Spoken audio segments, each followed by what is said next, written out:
Series में सबसे पहले जहां आप लोगों को पढ़ना है, हम एफ ब्लॉक एलिमेंट की जनरल इलेक्ट्रॉनिक कॉन्फ़िगरेशन के बारे में जानेंगे। सबसे पहले एफ ब्लॉक एलिमेंट्स, क्योंकि डी ब्लॉक के इनर मतलब डी ब्लॉक के अंदर से ही निकले हैं, तो डी ब्लॉक ट्रांजिशन एलिमेंट्स होते हैं और इनको बोलते हैं इनर ट्रांजिशन एलिमेंट्स।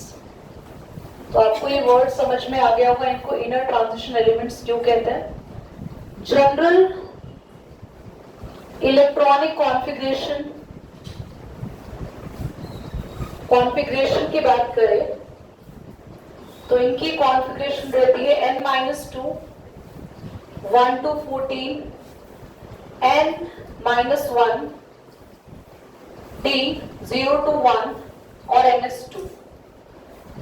पूरे एफ ब्लॉक की इलेक्ट्रॉनिक कॉन्फ़िगरेशन ये रहती है। यानी कि जैसे हम डी ब्लॉक की बात करें तो डी में हमेशा जनरल इलेक्ट्रॉनिक कॉन्फ़िगरेशन डी की क्या थी, n-1 डी की पावर 1 to 10 और ns2। याद आया कि s तो हमेशा भरा ही रहेगा और इलेक्ट्रॉन किस में भरते रहेंगे, डी में। यहां पे s हमेशा फिल रहेगा, डी में इलेक्ट्रॉन 0 या फिर कहीं कहीं पे 1 हो सकता है, और कहां कहां पे 1 होता है डी में। सबसे पहला एलिमेंट हमारा लैंथेनम के जो बाद है, the element is cerium. Cerium है ना, सीरियम के बाद आता है गैडोलिनियम, बीच में जीडी एक आएगा, और लास्ट में एलडब्ल्यू लॉरेंशियम। यहां पे डी में 1 आता है। एल्यू lutetium, lutetium. Where is lawrencium, where is LW. हाँ, यहाँ वो भी एल आ रहे हैं, लॉरेंशियम। एक्चुअली ना ये सीरीज बहुत ज्यादा यूज नहीं होती है फ्रीक्वेंटली, इनके रिएक्शंस नहीं है इतना कुछ नहीं, तो इनके नेम इतने ज्यादा। हाँ, पर आप लोगों को भी मैं ये नहीं बोलूंगी कि आप नेम 1 by 1 लर्न करो, बट कुछ पर्टिकुलर, जैसे तुरंत मुझे याद आया आप लोगों के सामने मैंने बोला सीरियम में D1 रहता है, गैडोलिनियम में रहता है, और लास्ट वाले हमारे पास जो ल्यूटेटियम LU उसमें रहता है D1। बाकी सब में D0 ही रहता है। आप काउंट करोगे तो टोटल एलिमेंट हमारे पास 15 के आसपास आ रहे हैं, और इलेक्ट्रॉनिक कॉन्फ़िगरेशन शुरू होती है पहले एलिमेंट से। सबसे पहला एलिमेंट सीरियम की इलेक्ट्रॉनिक कॉन्फ़िगरेशन क्या होगी, जल्दी से बता दो क्या होगी सीरियम की। अगर हम बात करें 4, वेरी गुड, 4f1, 4 है तो यहाँ 5 आएगा, वेरी गुड, 5d1 6s2। हाँ, ये एक्चुअली डी में 0 ही होना चाहिए था, क्योंकि डी में इलेक्ट्रॉन फिल नहीं हो रहे हैं यहाँ पे, और ये आया डी में से निकल के, जिसमें डी में इलेक्ट्रॉन भरे जा रहे थे। आप ध्यान से देखो, सबसे पहले आपके पास है क्या, लैंथेनम है। लैंथेनम जो ऊपर था डी ब्लॉक में, वो क्या है, D1। क्या, कौन सा D1, 5d1 है ना। 5d1 के बाद होना चाहिए था 5d2, पर जो सेकेंड इलेक्ट्रॉन है वो डी में ना भर के किस में चला गया, एफ में चला गया। समझ में आ रहा है। अब तुम कहोगे ये दीदी समझ में आ रहा है, सारे इलेक्ट्रॉन एफ में भर रहे हैं तो डी में तो लगातार 1 होना चाहिए था, पर कहीं कहीं पे एफ अपने आप को स्टेबल करने के लिए टेक्स इलेक्ट्रॉन, तो कहीं कहीं नहीं, मेजरली वो इलेक्ट्रॉन वहां से ले लेता है, और डी में क्या रह जाता है। समझ आया, ठीक है। और डी में एक से ज्यादा इलेक्ट्रॉन के होने के चांसेस है ही नहीं, क्योंकि ये पूरी सीरीज, ये पूरा एफ ब्लॉक हमारा जो सीरियम है वो किसके बाद है, हमारे 5th पीरियड में लैंथेनम के बाद है। और लैंथेनम खुद क्या है, तो लैंथेनम के बाद जो सीरियम आया, वो सीरियम ना आके यहाँ पे अलग से कौन से ब्लॉक में चला गया, एफ ब्लॉक में। तो एफ ब्लॉक के अंदर सारे एलिमेंट्स में कौन रहता रहा, एफ। एफ में इलेक्ट्रॉन रहते हैं 1 2 3 4 5 6 7 8 9 10। काउंट करना जरा, कितने एलिमेंट सीरियम से लेके ल्यूटेटियम तक। हाँ, डी ब्लॉक, क्योंकि उसमें एफ में इलेक्ट्रॉन नहीं गया, पर वहां से आने शुरू हो जाते हैं। और क्योंकि लैंथेनम के बाद कॉन्ट्रैक्शन होती है, और उस एलिमेंट की वजह से हम इसको लैंथेनॉइड कॉन्ट्रैक्शन कहते हैं। हाउ मेनी एलिमेंट्स,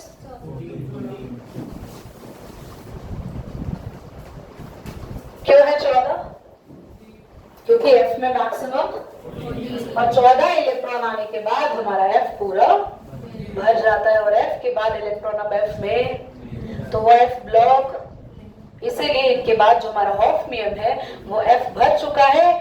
अब उस बेचारे में इलेक्ट्रॉन फिर D में आएगा और वो कहलाएगा 5d2। समझ गए? पक्का?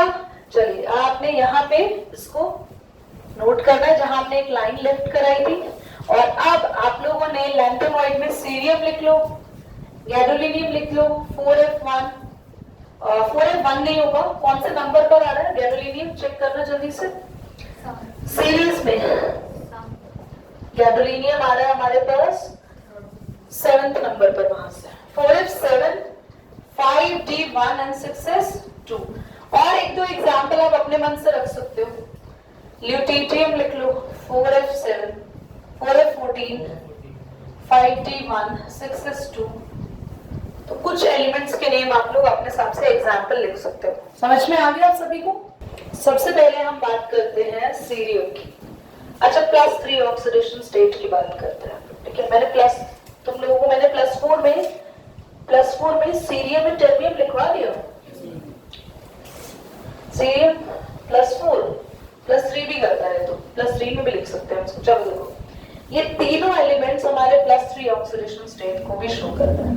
ये तीनों ही, बस ये तीनों ही +3 को शो करता है, बाकी कोई +3 शो नहीं करता। ये क्यों +3 करते हैं? क्योंकि इनमें D में भी एक इलेक्ट्रॉन है और S में 2 है, तो S +3। कॉमन हमने इसलिए लिखा है क्योंकि मेजरली जिनके अंदर D1 है वो +3 करता है, तो कॉमन ऑक्सीडेशन +3 है, पर वो सिर्फ इन 3 एलिमेंट्स के लिए है +3। बाकी +2 भी कर रहे हैं, +3 भी कर रहे हैं, वो बाकियों के पास तो और भी ऑक्सीडेशन स्टेट है। कोई सिर्फ +1 ही करेगा, कोई सिर्फ +2 ही करेगा, कोई आगे भी और भी ज्यादा +5 भी कर सकता है, डिपेंडिंग अपॉन स्टेबिलिटी कहाँ आ रही है। ध्यान से सुनना, यहाँ पर या तो ये चारों रिलीज कर लेगा। स्टेबल ऑक्सीडेशन स्टेट कोई तुमसे पूछे सीरियम की तो +4 बोलना, पर +3 भी कभी कभी करता है। ओके, गैडोलिनियम की स्टेबल ऑक्सीडेशन स्टेट सिर्फ +3 होगी, क्योंकि ये 2 और 1 इलेक्ट्रॉन निकलने के बाद ये 4f7 बन जाएगा, जिसे बोलेंगे हाफ फिल्ड स्टेबल। ये सिर्फ +3 करेगा। ठीक है, अब आए दूसरे एलिमेंट पे। ठीक है, अब आते हैं टीबी एक बार चेक करो जिनके पास बुक है। 4f9, 5d0, 6s2। हाँ, छोड़ो उसको, 5d को मत देखो, मैं बता रही हूँ। इलेक्ट्रॉनिक कॉन्फ़िगरेशन खुद देख लो टीबी की क्या होगी, बताओ क्या होगी? नहीं, ऑक्सीडेशन स्टेट +2 नहीं होगी, क्योंकि ये 4f9 में स्टेबल नहीं है। वेरी नाइस, +4 में ये 4f7 बन जाए। समझ में आ रहा है? और क्या एग्जाम्पल लिखवाया मैंने तुम लोगों को? ये ट्रिबियम लिखा।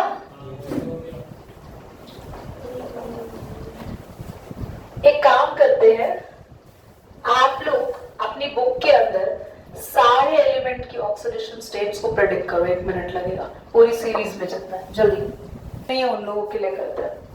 अच्छा, सभी लोग इधर देखो, सभी लोग कमिंग टू सीरियम का क्लियर हो गया, +3 भी करता है।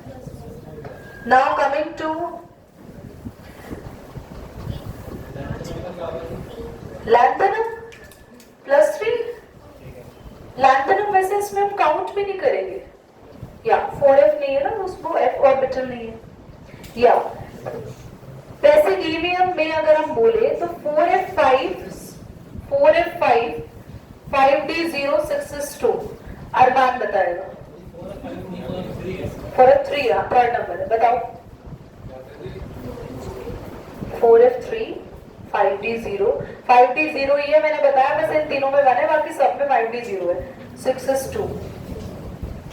क्या क्या ऑक्सीडेशन स्टेट इसकी आ सकती है? +2 भी आ सकती है, +3 भी आ सकती है, +4 भी आ सकती है, +5 भी आ सकती है। समझ में आ रहा है? क्लियर?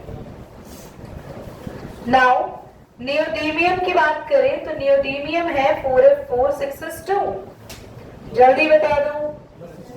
हाँ, समझ आ रहा है ना आपको मैक्सिमम कितने हैं, ठीक है। अब न्यूबियम से अगर हम देखें बच्चों तो हमारे पास यहाँ पे गैडोलीनियम है तुम्हारा 4f7 ना।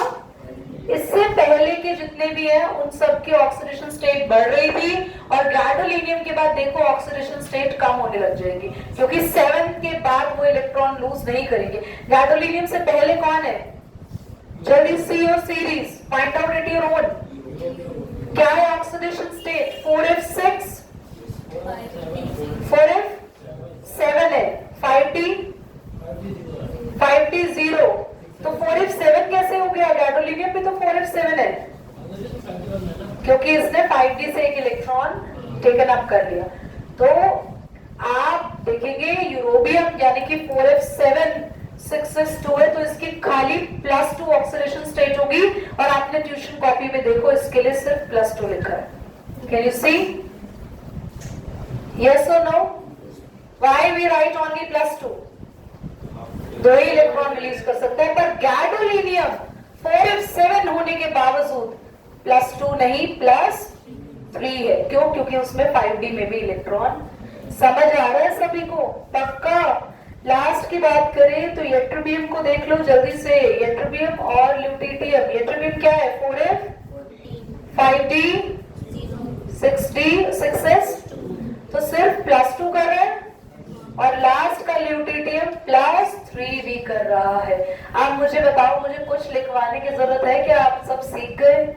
आप किसी का भी oxidation state maximum to minimum बता सकते हैं? चलिए नेक्स्ट लाइन। अच्छा मतलब पेपर में कैसा क्वेश्चन आता है, सुनो। हाँ तो क्या भाई डिपेंड करता है ना आपके नंबर ऑफ इलेक्ट्रॉन्स पे। अगर आप नंबर ऑफ इलेक्ट्रॉन 4f9 की बात करोगे तो क्यों नहीं बढ़ेगी, और 4f10 की बात करेंगे 4f11 बढ़ेगी वहां पे ऑक्सीडेशन स्टेट। मैंने एक या दो स्टेप में अगर हम बात करें तो कम, या फिर वो बढ़ती चली जाएगी और फिर वापस कम हो जाएगी। ऐसा समझ लो कि गैडोलीनियम के बाद फिर ऊपर वाला सीरीज पूरा शुरू हो जाएगा। जैसे ऊपर हमारी ऑक्सीडेशन बढ़ती रही फिर लास्ट में आगे गैडोलीनियम में कम हो गई, ऐसे बढ़ते बढ़ते लास्ट में कम हो जाएगी। कम किस में होगी, लास्ट सेकंड वाले में कम हो गई +2 रहेगी और लास्ट वाले में कम हो गई खाली +3 रहेगी। उससे पहले आप देखो सारी बढ़ी हुई मिलेगी। चलो छोड़ो, कोई सीरीज यहाँ पर एज सच आपको लर्न नहीं करनी। ऑक्सीडेशन बढ़ रही है, ऑक्सीडेशन स्टेट कम हो रही है, ये कुछ नहीं याद करना। आपको पर्टिकुलर एलिमेंट को देख के उसका ऑक्सीडेशन स्टेट निकालना आना चाहिए। अब आप इन सब के एटॉमिक नंबर लर्न करने बैठोगे नहीं, वो बड़ी स्टूपिडिटी होगी क्योंकि इतने बड़े बड़े एटॉमिक नंबर्स तक हम घर में इलेक्ट्रॉनिक कॉन्फ़िगरेशन तो नहीं लिखेंगे। पर आप सभी बच्चों को इनके नेम, इनके सिंबल और इनकी इलेक्ट्रॉनिक कॉन्फ़िगरेशन याद कर लेनी है। याद करना कितना आसान है। 4f में इलेक्ट्रॉन 1 से लेकर 14 तक बढ़ रहे हैं। डी मैंने बता दिया 1 किस में है और 6s2 तो सभी में है, तो लर्न कर लेंगे आप लोग। बस तो क्या लर्न करना है, सबकी सीरीज। पेपर में क्वेश्चन कैसे आता है, तो पेपर में ये क्वेश्चन आता है कि आपके पास यट्रोबियम +2 is stable while lutetium +2 is not stable. Why? +2 is stable or this is +2 is not stable. Why?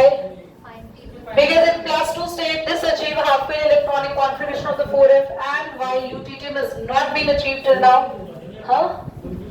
fulfill electronic configuration while in lutetium it is now not possible. After removal of 1 electron is possible, so lutetium is not going to stable in the +2 oxidation state. अब electronic configuration के base पर ionisation enthalpy पे भी question बनते हैं।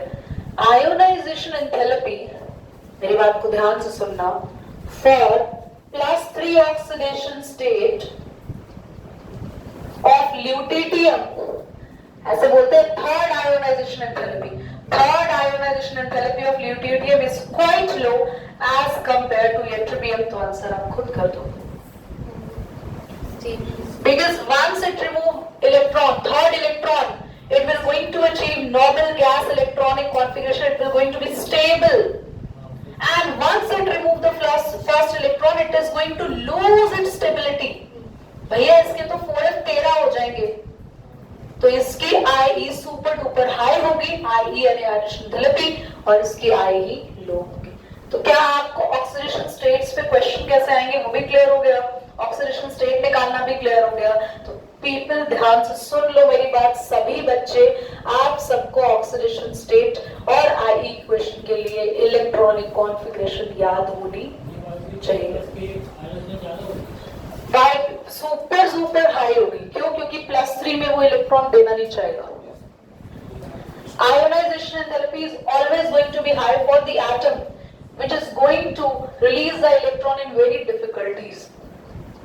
And Yb+3 is definitely cannot be possible, because in Yb+3 it will going to have 4f13. देख लो, 2 electron निकल जाएंगे, डी में तो 0 बैठे, 1 इलेक्ट्रॉन एफ में से निकलेगा। अब भाई 4f13 होने नहीं देगा ना अपने आप को, तो इलेक्ट्रॉन लूज ना करने के लिए अपनी हर हद को पार कर ले गए।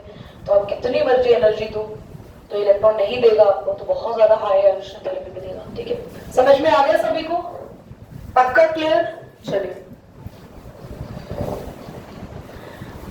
हम बात कर रहे हैं यूरोपियम की, हम बात कर रहे हैं कलर की। इसमें मैक्सिमम एलिमेंट्स अपने अपने डिफरेंट कलर्स को शो करता है। सभी एलिमेंट्स अपने अलग अलग कलर्स को, येलो, पिंक और पेल पिंक। पेल का मतलब लोग समझते हैं येलो, है ना? पेल अभी बताया मैंने। अच्छा, थोड़ी देर पहले पूछोगी ना, अभी मैं कुछ और पूछती तुम लोगों से इंग्लिश में। चलो, चलाक बच्चा, क्या पता था मुझे पहले से। लक्ष्य को तो सब पता ही होता है। तो पेल मतलब हल्का येलो, हल्का सा पिंक कलर आता है। तो कुछ बच्चों को कहना है कि हम एनर्जी देते हैं, कलर उड़ जाता है बेचारे का।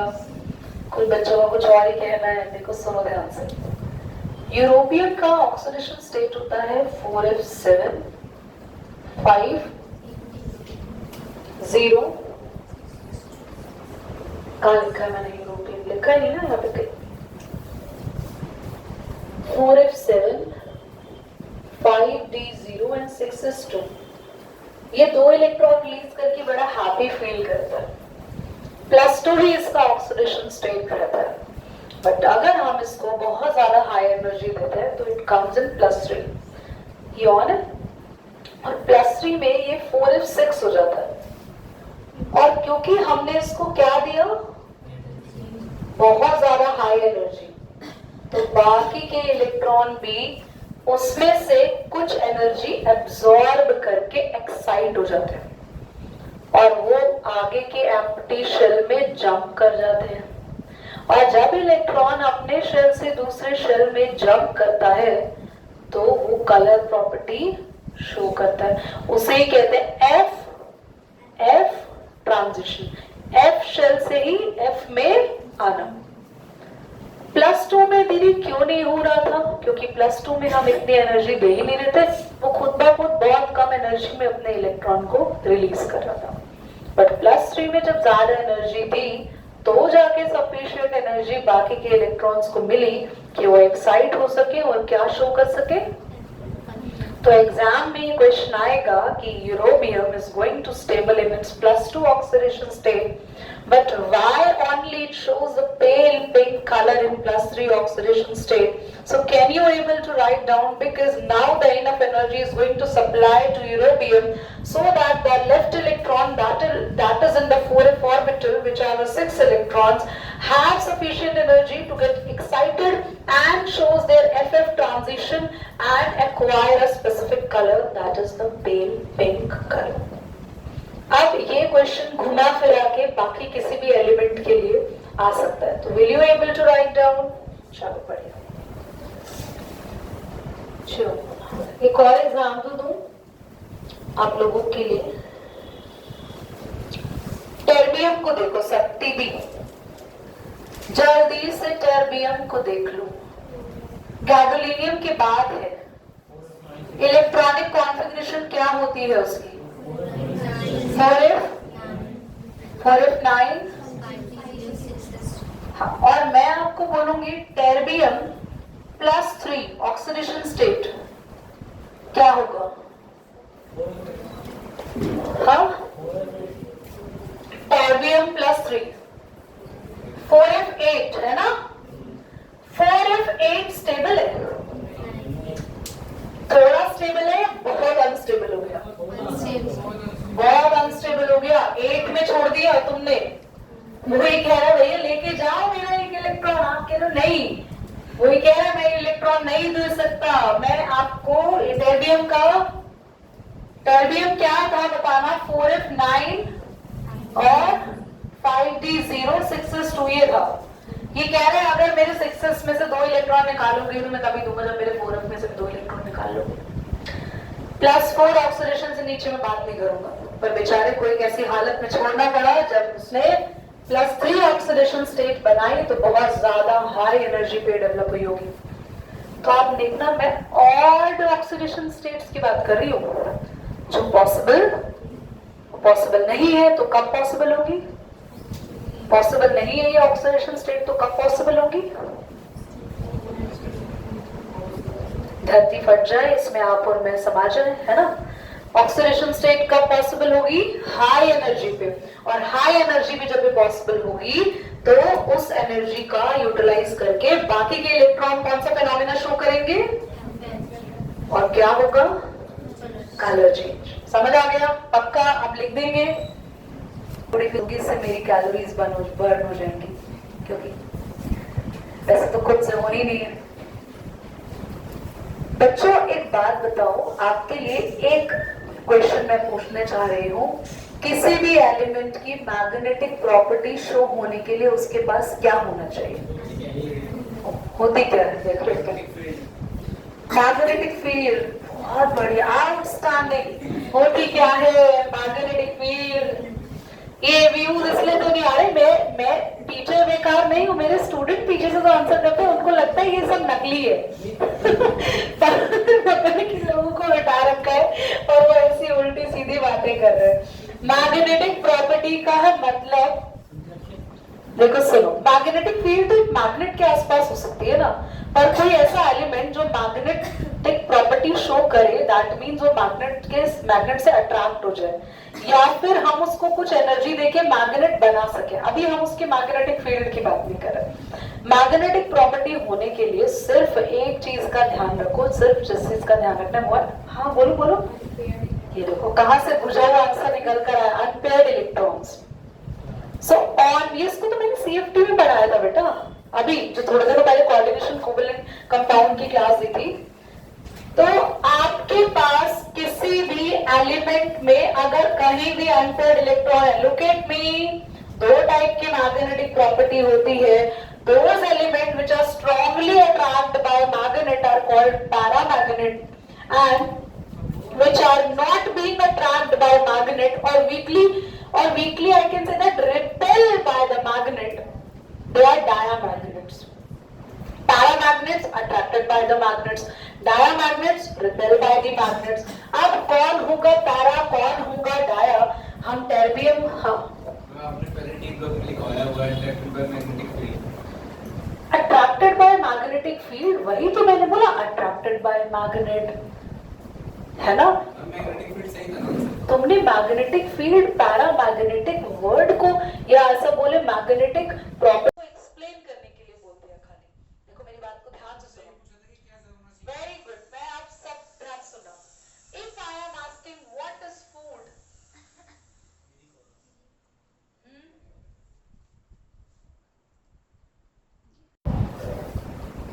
If I am asking what is food, so only chapati is good enough to answer. मैं बोलूं, मेरी बात सुनो डार्लिंग, ध्यान से सुनो, मैं पूछूं व्हाट इज मैग्नेटिक प्रॉपर्टीज, तो क्या मैग्नेटिक फील्ड बोल देने से मैं बोलूं व्हाट इज मैग्नेटिक प्रॉपर्टी, एक बच्चा बोल रहा है नॉर्थ पोल, क्या ये इनफ है। अगर मैं बोलूं व्हाट इज मैग्नेटिक प्रॉपर्टी और दूसरी तरफ से आंसर आ रहा है सोलेनॉइड, क्या ये आंसर है।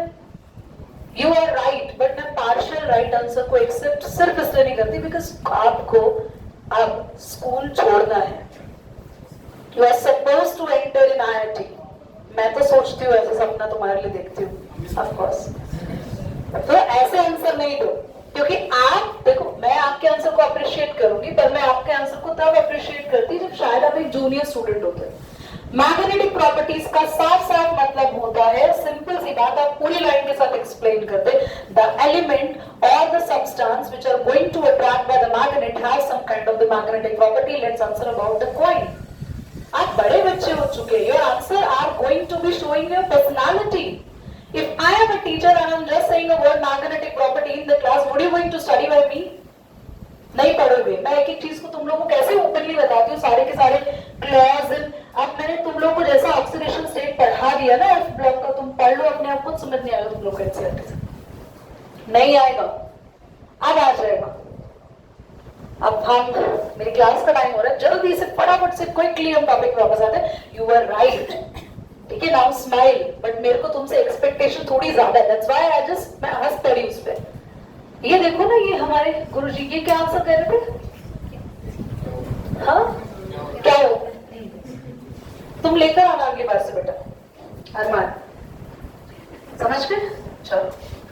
तो ऐसे एलिमेंट जो मैग्नेट से अट्रैक्ट हो जाते हैं उनको बोलते हैं. अब जल्दी से, हम लोगों ने इलेक्ट्रॉनिक कॉन्फ़िगरेशंस पढ़ लिए. इलेक्ट्रॉनिक कॉन्फ़िगरेशन में जहां जहां आपको अनपेड इलेक्ट्रॉन दिख रहे हैं उन सबको पैरामैग्नेटिक बोलेंगे.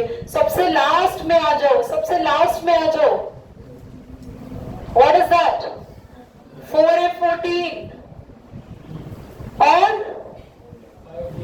5d1. अगर 5d के रिस्पेक्ट में देखें तो it has some magnetic property. उससे ऊपर आ जाओ, कौन है? यट्रोबियम. What is that? 4f14, 5d0, 6s2. सारे पेयर्स डायमैग्नेटिक. समझ में आ रहा है आप लोगों को? क्लियर हो रही है चीजें? Gadolinium 4f7, 5d1, 6s2. Perfectly paramagnetic. I hope it is being clear. Magnetic moment निकालना अभी नहीं सिखा रहे, नेक्स्ट चैप्टर में सीखेंगे हम लोग. Bye bye. This chapter going to be over very soon.